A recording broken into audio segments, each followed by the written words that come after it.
Forgot my camera. Hey there, my friends. This is Andy coming to you live from Orange County, California. It is Tuesday, 6 p.m. Pacific Standard Time. And we got a lot of stuff I'm going to be talking about today on this particular show. We're going to be talking about men needing to step up. We'll end with that particular part of the show. And we're going to be talking about how this quite possibly might be the worst start of any administration in our history. Even was it Polk? Who was one of our worst presidents besides Jimmy Carter? There was another one. There was another one that didn't last about a couple months or something like that. I forget. I need to go back into my U.S. history and study the presidents again, because it really is interesting to go from what we had, which was amazing, to what we have now, just in the first 5 or 6 days. Oh my gosh. It's you got to just kind of laugh. I mean, I know it's devastating for so many people. So tens of thousands of people have lost jobs, if not hundreds of thousands. We have, just chaos. I'm going to go over some of the stuff, and I want to kind of bring it into a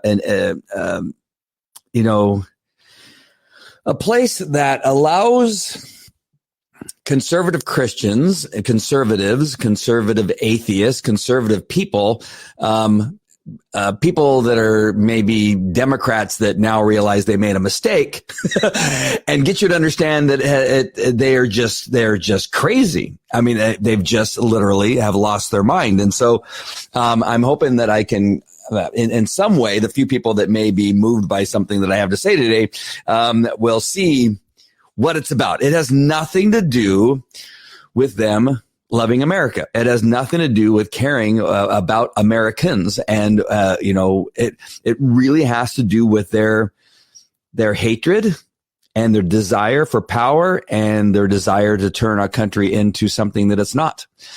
And it really is those three things. It has nothing to do with you, the American, you person sitting where you're at. They don't care. They don't care. And I'm going to demonstrate that hopefully on some level, so that I don't care who you are. I mean, again, you can, just as a Christian, you can go, Paul can be a murderer who killed Christians, can then be one of the most important Christians in the Bible, right? I don't care who you are. And I have arguments, I know from people from time to time on my Facebook page with liberals, Democrats, Antifa lovers, BLM lovers all the time, that they claim that I hate them or I hate people. I don't hate you. I hate the policies that you voted for. I hate the people that you voted for, but that doesn't mean I hate you. I'm hoping someday you'll come to your senses and we can go out to dinner after lunch and go, wow, I was really crazy back then. I'm going to go, yeah, you were really crazy. You made some really interesting decisions. And so as we go forward, and my hope again is to kind of bring some things to your attention so that you could kind of see what I'm talking about. Hey, Amy, nice to see you. Love you. Thank you for your help on so many posts that you direct me to. It makes me look a lot smarter than I actually am. Hey, Priscilla, nice to see you. And Priscilla is saying hi to Amy. Outstanding. All right. So let me first, I'm going to bring, I just posted this on my personal page. And those of you that don't follow me on my personal page, you may be watching on YouTube or Twitter or something like that, which is perfectly fantastic. I love that. Hey, Robert, nice to see you. Nice talking to you yesterday. So glad that we were finally able to do that. He still has his foot in his mouth. Yeah. That's for sure. But let me go ahead and get rid of my frame there. Oh, and just before I forget, up here, patriotcomms.org, patriotcomms.org. Go there, put your email address in there. Right now, there's not a lot going on. I just simply need you to put your information in there. And as we move forward with some of these projects, me and being Hedia and a few other people that we've teamed up with, we're really trying to work out what is the best next step. And Hedia and I especially, we're trying to decide which one of these opportunities we're going to take advantage of, or simply just go on our own. But we've handed a few, well, not handed yet. We've been given some things to consider in our future path. And so none of these things are going to happen fast. I want them to happen fast, but I'm afraid because of how complex some of these things can be, how we're being, conservative Christians and conservatives, whether or not you're Christian, are being pulled off of platforms. We just want to make the right decision on what it is we do. So go to patriotcomms.org. That way, when we do make a decision, we can tell you where we're at, because you never know when they're going to pull me off at some point. I know. There's a couple, can you believe this? There's a couple posts that I don't put up. Can you imagine? what those posts are. Over the last 5 days, 6 days or so, I've actually typed out a couple of posts, and then I'm getting ready to hit the button for them to be posted. And I actually stopped myself. So I'm going to let you imagine what those are. But those are the ones that I think, I'm not ready to be pulled off yet. Let me wait. But some of you see some of my posts if you're following me on a personal level. And in most cases, I do it to get a rise out of people, and it works. By the way, and Amy's saying hi. All right. So I want to take you back a few years. I'm going to take you back, and I'm sorry that I have to do this, but I need to take you back to President Bill Clinton. That was even hard to say. Did you see me hesitate? I can't find myself to say who the current president is. But right now, I'm going to take you back to Bill Clinton. Priscilla says she stops herself. Yeah, there are a few. Yeah, I have a few. One in particular this morning, actually two today, that I typed all the way out. I got ready to send, and I go, this for sure will get me pulled off of the social platforms, and I held back. So I'm going to take you back to Bill Clinton. I'm going to first have you listen to what he has to say. All right. I know you're going to think you're listening to President Trump, but it's not. It's not. Strangely enough. All right. So I'm going to bring it up. I'm going to mute my mic, and then I'll push play. So there's a little delay, and I just want to explain why you're going to see this delay. All right. So hang on.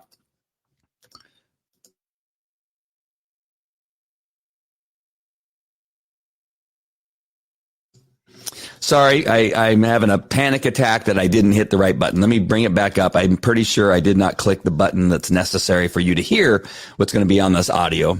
And I hate it when I do that, but I did do it. And hopefully I'm going to click on the right one this time. And I did it. Good. All right. So I'm going to go ahead and now bring this on. So sorry about that. I do that all the time. All right. So I'm going to mute my mic, and then we'll play the video.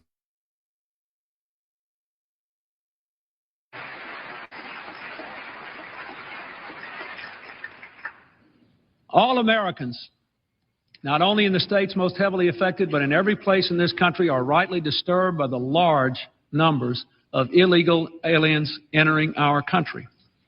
The jobs they hold might otherwise be held by citizens or legal immigrants. The public service they use impose burdens on our taxpayers. That's why our administration has moved aggressively to secure our borders more, by hiring a record number of new border guards, by deporting twice as many criminal aliens as ever before, by cracking down on illegal hiring, by barring welfare benefits to illegal aliens.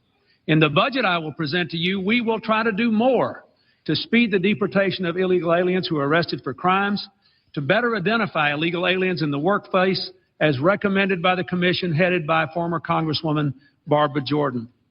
We are a nation of immigrants, but we are also a nation of laws. It is wrong and ultimately self-defeating for a nation of immigrants to permit the kind of abuse of our immigration laws we have seen in recent years, and we must do more to stop it.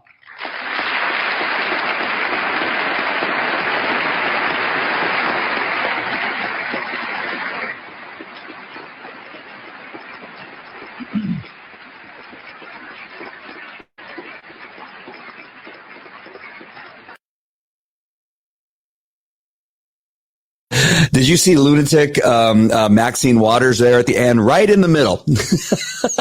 Oh, that's fantastic. That's fantastic. That's so great. We're going to deport illegal aliens, and we want law and order. Oh, yes.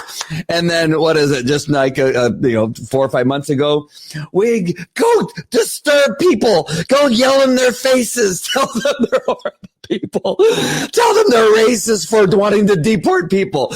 And so this is the very first clip I wanted to show you. This is how I know and how you should know that nothing that they've done over the last 5 years in regard to our great president is based on caring about you or America.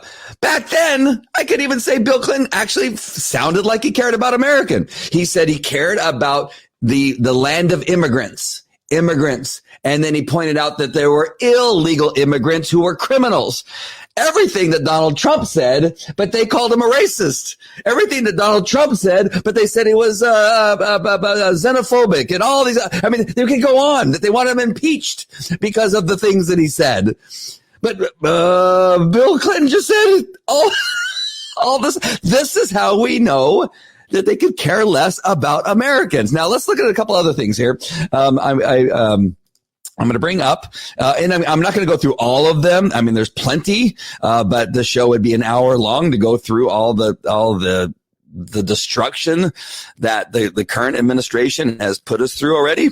But let's go ahead and just bring up, the most obvious one. This is one he did within a couple hours, and that has to do with the, hold on. Sorry. I know it should be easier to talk and push all these buttons at the same time. And this has to do with the Keystone XL pipeline. Now, you may not be able to see it. I thought I could bring it up a little bit larger here. Hold on. Let me see it. Let's see, then that other thing gets bigger. Okay. So, right, it's the XL pipeline. On his first day in office, Joe Biden killed the Keystone XL pipeline. The controversial move was condemned by the United Association of Union Plumbers and Pipe Fitters. Now, down here, I'm going to go down to what McManus, McManus apparently is the president of the UA, and it said, why did McManus and the UA endorse Joe Biden for president last summer? In fact, not only did they endorse him, Biden's so-called record of standing with unions and creating jobs was given as the main reason for his endorsement. Now, again, this is the reason why I'm bringing this up and showing you is that he does not care. Everybody talks about how Joe Biden is a nice guy, how he's a Scranton Joe or whatever the other names that they give him and say he's such a nice guy. But he will sit there and smile at you and shake your hand and say, I'm for the unions. I'm for the worker. I'm for American jobs. I'm going to give you more jobs. Within an hour in the office, the same people that endorsed him, the UA union endorsed him. He went, screw you. Now I'm in office. F you and goodbye to your tens of thousands, hundreds. And then you have the Prime Minister of Canada. Yes, vote Joe Biden. Canada's for Joe Biden. Canada loves Joe Biden. And screw you, Canada. What did you think? I was actually going to follow through with what I told you? Did you think do you think I'm a nice guy? He said, do you think I'm a nice guy? No. All right. He has to read. No. I don't understand. And I still have nitwits on my page, right? That they get on, and I love them, by the way, because they're the best. Because I swear, his only job is to respond to my Facebook post, and he has no sense of humor. And Mark, and I can't remember, I don't know, Civic or something like that. Anyway, he comes on. I don't know who this guy is. He sleeps in his mom's basement, and eats off of a hot plate,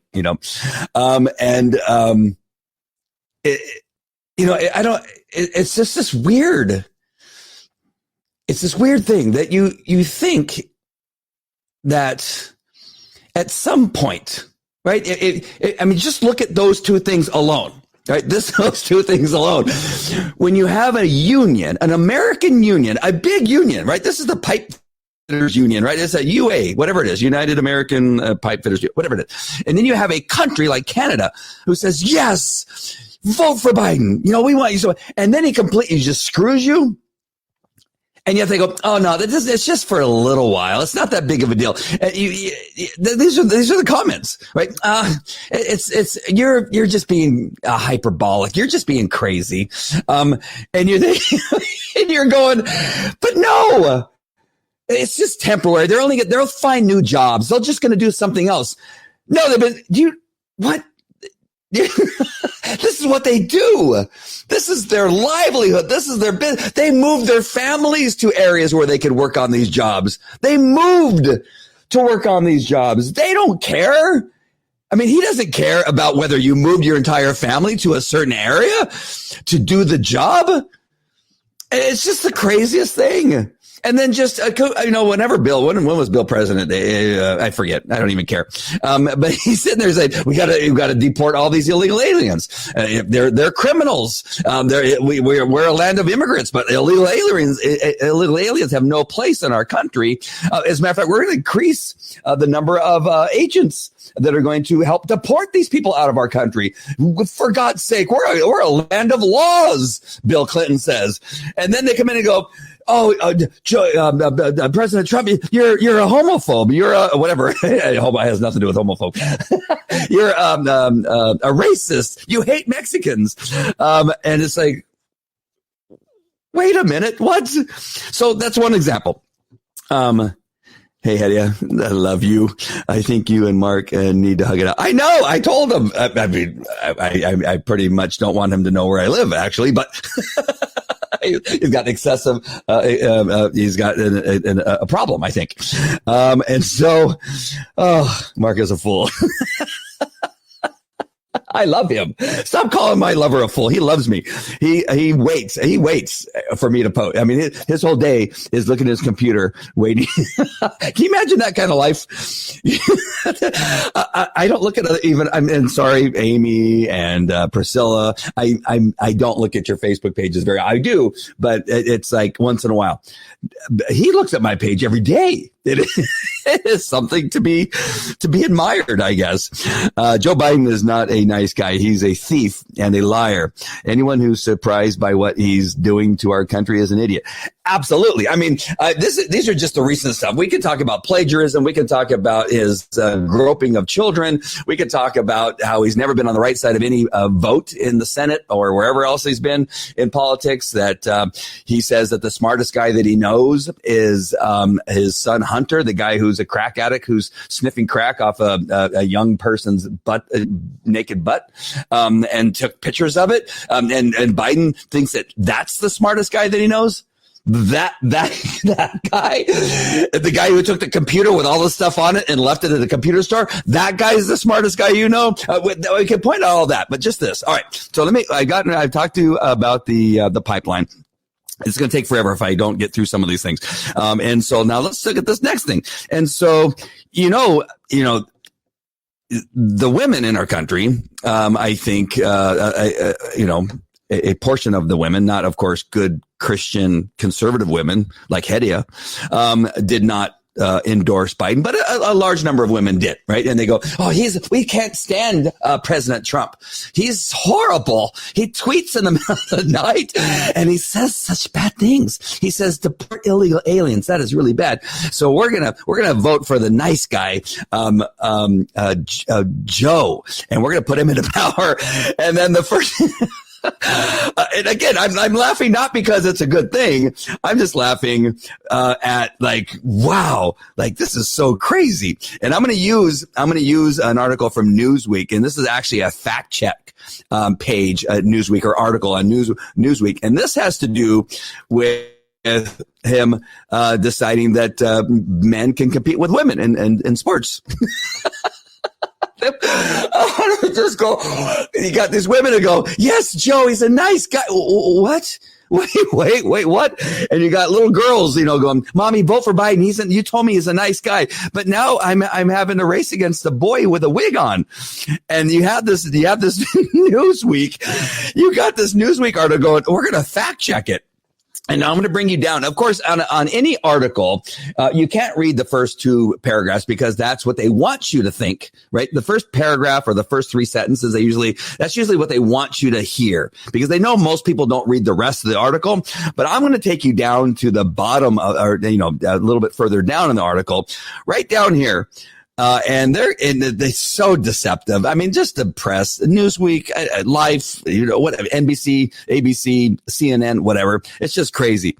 Right down here, and I don't know how far down it is, but it's about halfway down the article after you get past a couple of advertisements and some other pop-up menus and things like that. And it says the order, and this is right here. It says the order does not explicitly, I'm going to highlight it here so maybe you can see it on your screen. But it says right here, the order does not, let's listen to the way they worded this.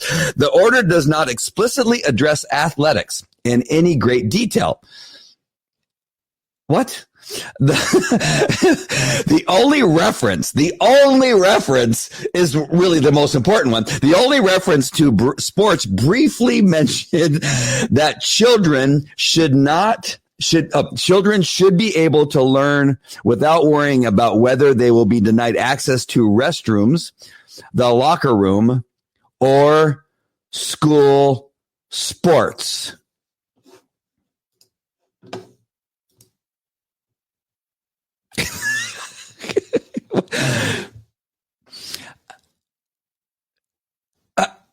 I mean, they should not be denied access to school sports. Does it need to be? Newsweek and Newsweek said false that it called the reference to whether or not the bill or the executive order. I'm sorry, the executive order that he signed says that boys dressed as girls or claiming that they're girls can play sport. They said it's false, but yet in their own article. In their own article, it says children should be able to learn without worrying about whether they will be denied access to the restroom. So that means we can have boys in the girls' restroom that, as long as they say they're a girl, to the locker room. They can go into the girls' locker room as long as they say they're a girl, and they can play in sports, school sports, as long as they say they're a girl. I'm not sure what's false about that. I don't understand what the Newsweek thought that, well, they needed to talk more about that. No, they needed to go into more detail. Why? When it's very clear that it says that they don't want children, boys, that claim they're girls. I mean, if you knew me when I was in junior high and high school, I liked girls. So, and I had long hair, and I might have said, well, I kind of want to see, I'm not going to say the girls. There was a couple of girls I was interested in. And I'd say, you know what? Just for the day, what do I care? I feel like a girl. I'm going to go. And you can't deny them according to this thing based on what it says. And Newsweek wants to do, no, we need you to go into more detail, like how big the penis is, or do they have any pubic hair? I don't know what it is. What more detail do you need? It says what it says. And again, this is going on the basis of what I want to talk to you about. This is how I know that they hate you. They don't care about America. They don't care about Americans. They don't care about American girls who have been playing sports all their lives to achieve something, to get a scholarship to play soccer in a liberal university probably, but a university nonetheless. Or to play professional sports. And it's just really kind of ridiculous that this is even considered an issue. And the article goes in to talk about the Olympics is even doing this. The colleges are even doing it. It depends on the college, what they decide. And you know what the colleges are going to decide. Of course, it's just you're a girl. You're telling me you're a girl. Okay, you can play. And just the door that this opens up. Right, just the door that opens up is just is crazy. So those are the things that I have somebody that keeps calling me that usually is on the show that knows I'm on the show. Is that this is how these three things just alone, and of course there's more. We could talk about opening the borders and telling the Border Patrol to release any illegal alien that's in custody, to immediately release them. Right. All right. Let me just go. I'm going to go on with one more. All right. So now Biden says he's going to put into place a travel ban. What? You're the one who said the travel bans are bad, that those were racist to have travel bans. Okay. So you're going to have a travel ban. Okay. But you're telling the Border Patrol to open the borders and release any illegal alien that's in custody. Immediately release them into the country.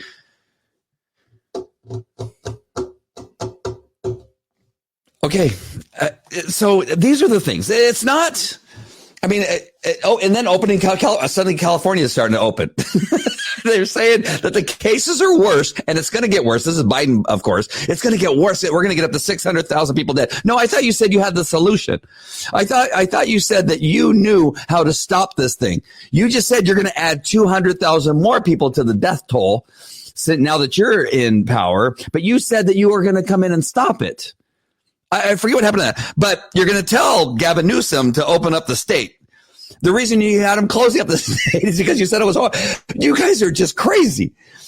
And then in the meantime, what I want you to do, open up the southern border, release anybody that's in custody. Do not deport them. I'm ordering you not to deport them, and let them come into the country.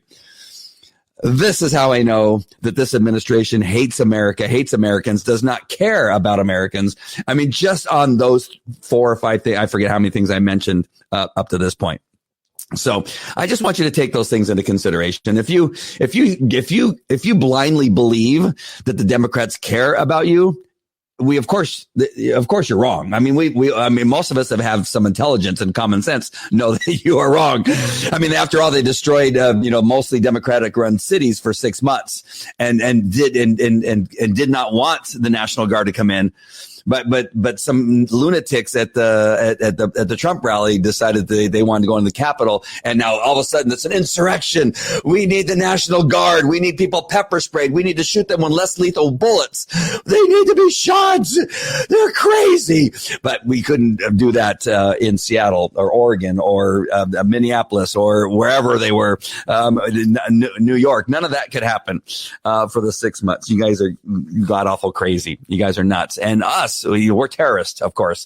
The people that believe in not murdering babies, that believe in, marriage, that believe in families. We're terrorists, of course, to the Democrats because we believe in God.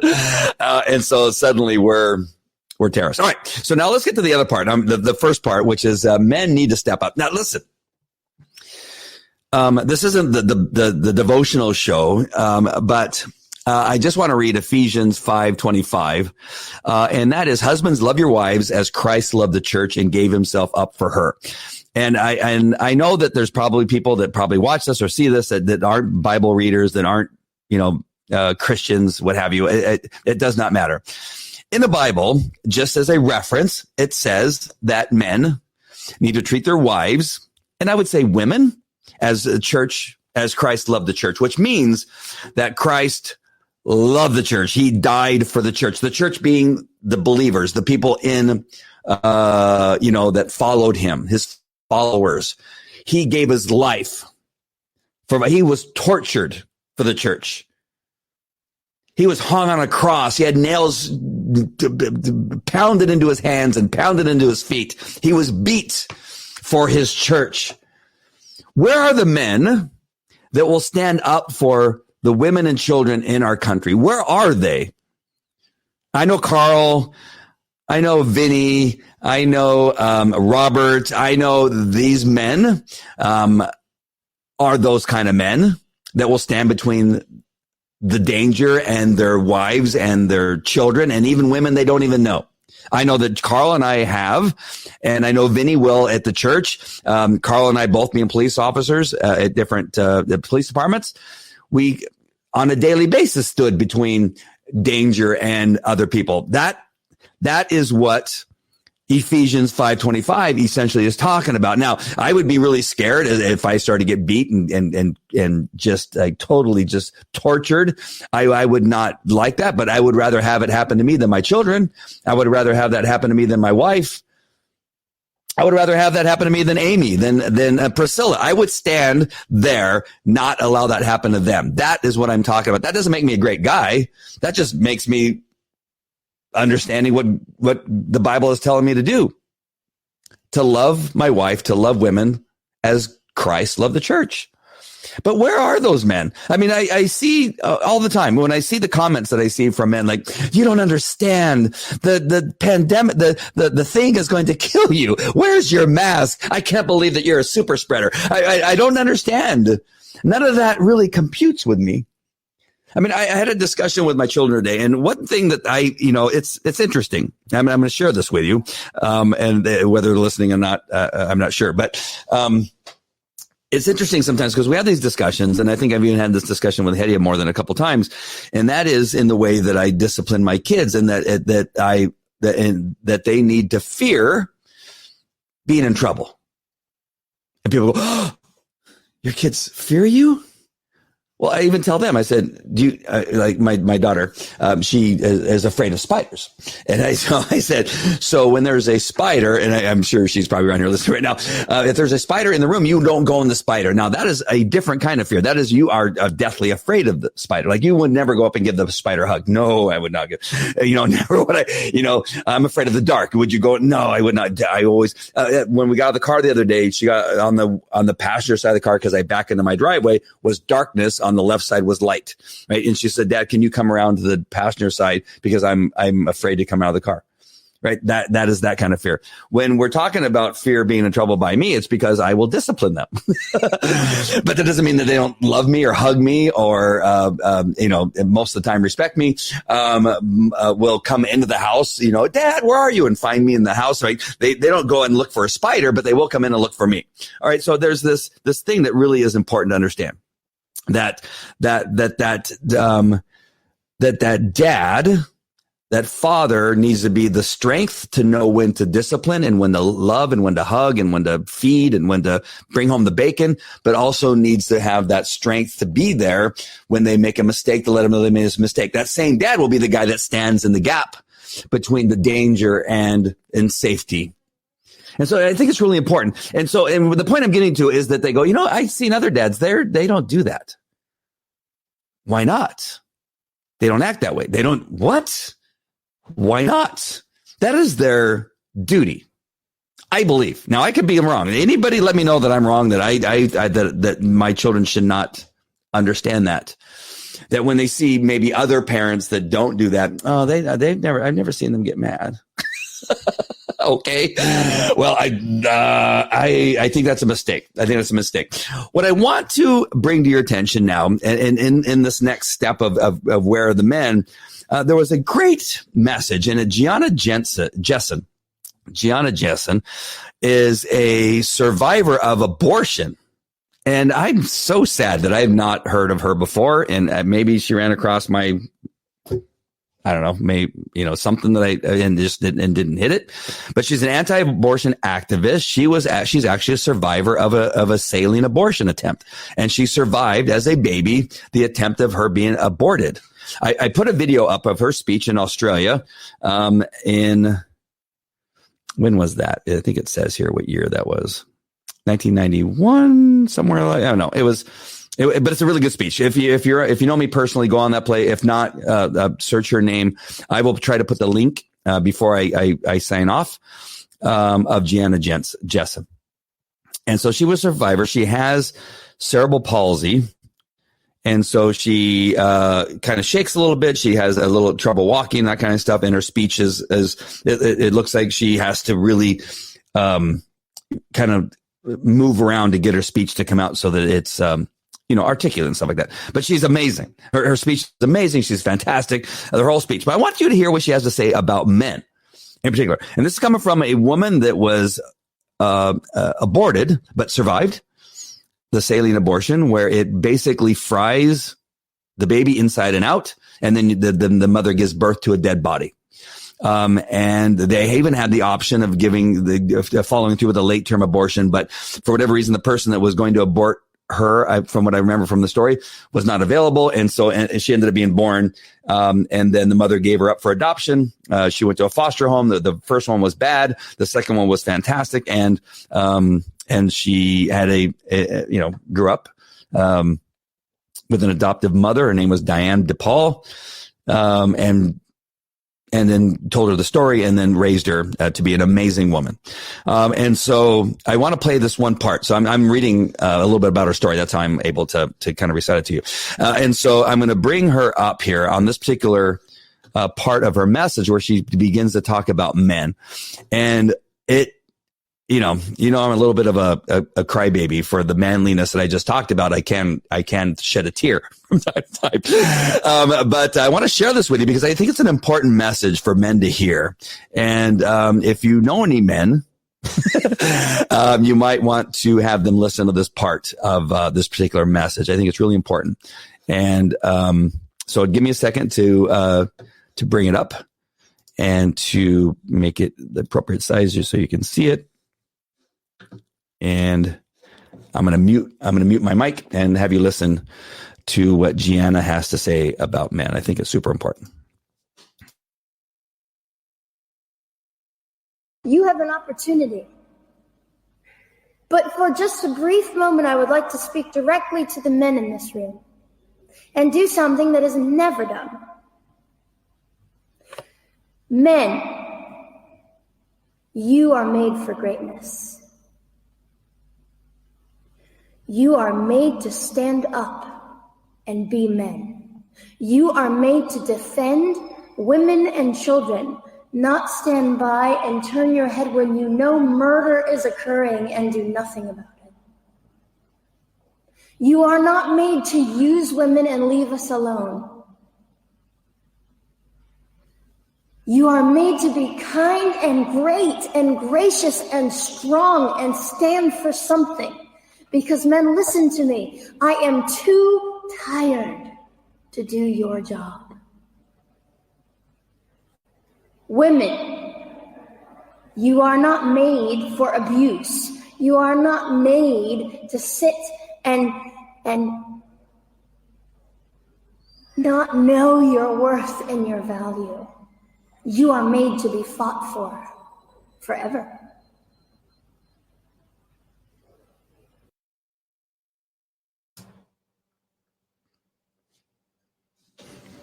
That's it.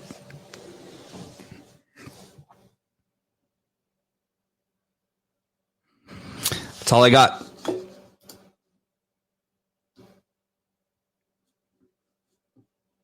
That's powerful stuff right there, right? So listen to what she has to say. We're the men.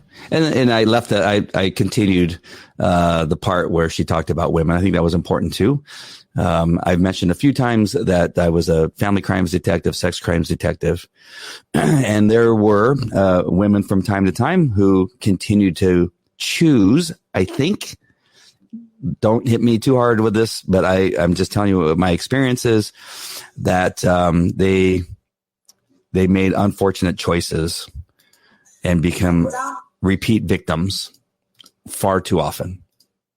That is not your role. And I know I shouldn't have to tell you that, but I'm telling you that I know what she's talking about. And so I'm just going to leave it at that. That's for her to tell. I'm going to be speaking more to men to listen to what she has to say. I'm going to put the link for the entire speech in here. Make sure and take the time to watch that speech. I think it's powerful. The entire speech is powerful. I've had men already comment to me saying that they cried and it hit them hard. So I'm so sad I've not seen that before. I think it's an important video, so don't miss it. All right, my friends, I love you guys. I'm just going to leave you at that. That's how I wanted to finish, and have a great night. I will see you later. Take care. Love you. God bless. Bye.